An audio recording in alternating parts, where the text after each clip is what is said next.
that at the time we were the only 5-star rated tax provider on the network. So we're quite happy to hold that feather in our cap. That's exactly. I was about to say that's quite the feather. Absolutely. And from there, we started obviously helping a lot of US sellers to expand from the US into Europe, and that was facilitated by a change in legislation.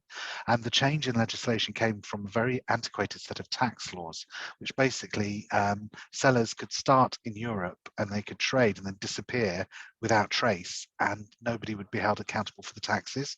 So they had to update all the legislation, and from that point of view, they started basically digital tax, and that made marketplaces responsible for the taxes that their sellers on their platforms were liable for. So suddenly, faced with the potential of a black hole of taxes, people had to start registering all of their sellers and make sure all their sellers were registered. So Amazon in particular started a wonderful Pan-EU program, which enabled all the sellers to rapidly expand their businesses throughout Europe.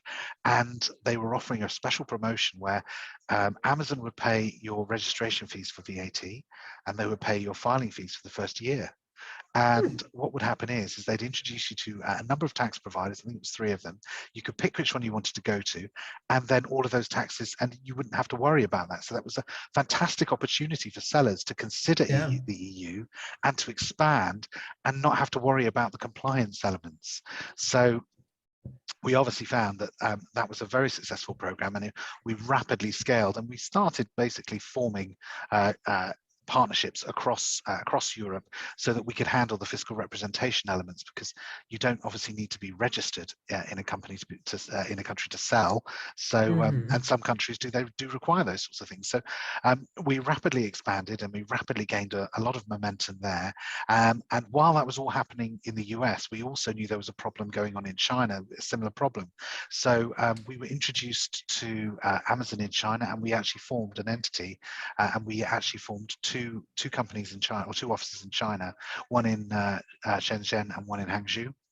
And we started basically offering expansion advice and support for any company that was looking to expand towards Europe, and we could ensure that those sellers then remained compliant as they were expanding.